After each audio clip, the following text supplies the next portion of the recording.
So what now, Usyk Fury? AJ, what you saying then? Yes, with Daniel Dubious tied up to Parker, Sillet bang with Kabayel, and Bakoli apparently closing a fight with a Jagba. What do these three big boys do next, eh? Now don't get me wrong, I doubt we're going to hear anything for quite a while. AJ looks like he's on holiday and Usyk Fury only just fought, so anything bubbling up before spring at least may be a bit unlikely. But what can we expect to happen then? Well, I'll tell you one thing, here's a worrying thought for you. I just realised that with Fury losing to Usyk twice, he now takes a backward step amongst the pack. Then on February the 8th, Chisora faces Wallin. So if Chisora wins that fight, I'll tell you what.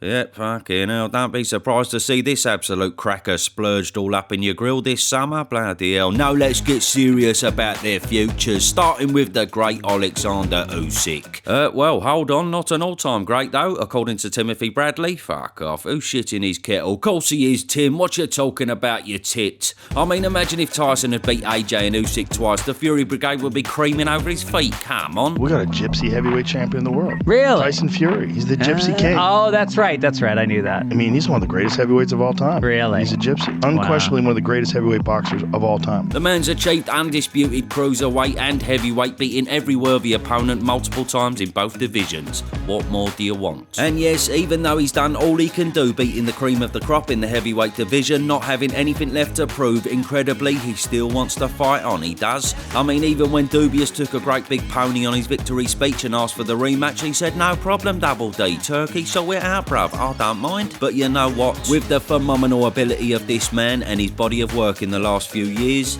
unfortunately from a fan's point of view, the harsh truth is, outside of Dubious, there ain't a lot that really excites us now for Usyk. Okay, now hold up, don't shoot the messenger, let me explain. I mean, what we got? The winner of Dubious Parker, the winner of Zhang Kabayel, maybe Bakoli, and then what? See what I mean? It's a little bit slim, innit? It's just quite hard to see him having too many problems with Zhang or Kabayel. They just wouldn't be able to match the work rate of this man. And then you got Martin Bakoli. Well, yes, everyone's double high on Bakoli at the minute, saying he's the most avoided heavyweight, he's the new George Foreman and all that, but I don't know, I'm not totally convinced, to be honest. Okay, Jared Anderson was a good win, but not too long ago he couldn't get Tony Yoka out of there and Michael Hunter beat him into submission. He has improved, but his come-forward style seems to be tailor-made for Usyk to run rings around him, so yeah, I just can't see that being too competitive. And yes, don't believe all his bollocky sparring stories, by the way. Fuck me, I mean, he certainly is undisputed in the fucking gym, ain't he? Bloody hell. Sparring stories should be kept secret between the two parties, so there's a massive red flag when a bloke is willing to go on TalkSport and tell the world that he's demolished everyone, saying things like he made Usyk quit after a few rounds. Alright, yeah, did you bollocks? Anyway, let's see him get a solid top 10 fella on his record, and then let's get high, but till that time, I don't know. But anyway, yes, back to Usyk. The winner of Dubious Parker seems very likely now. However, if Parker were to win, well, you know, love the man, he's a great servant to the sport, but does he have anything in his arsenal threatening enough for Usyk? I'm not convinced.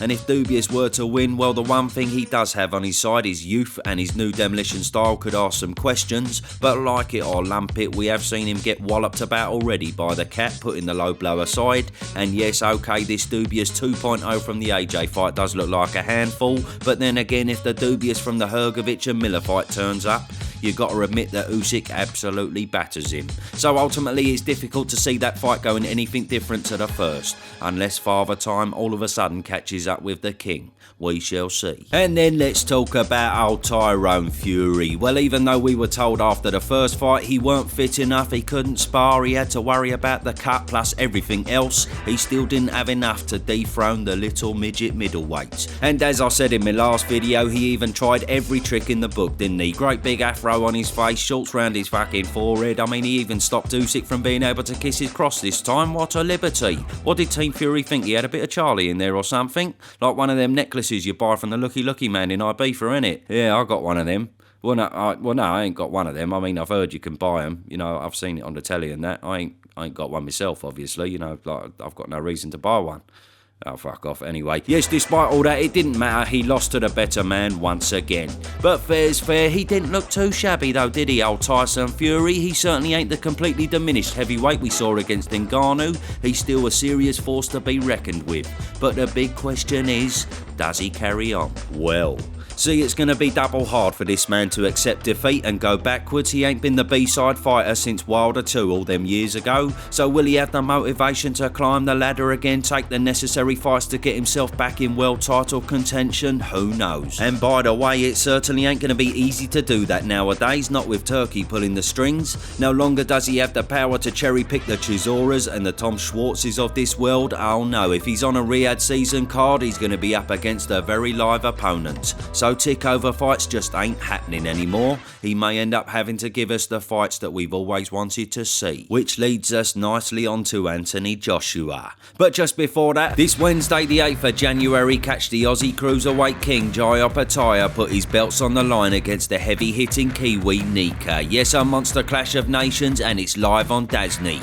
So click my link below to sign up and watch it, plus you'll get yourself a blinding 7-day free trial. Lovely stuff, enjoy. So yes, what now for Anthony Joshua? Well, luckily he's reattached his head after Dubious sent him fucking flying, and personally I was double disappointed he didn't take the Dubious rematch. All he and Eduardo ever talked about was legacy, world titles and undisputed. Then he had the chance to fight again for the world title in a rematch he didn't deserve, by the way, and decided to bloody swerve it. I mean, come on. And he obviously swerved it because there's too much jeopardy, not to mention another loss could turn out to be the end.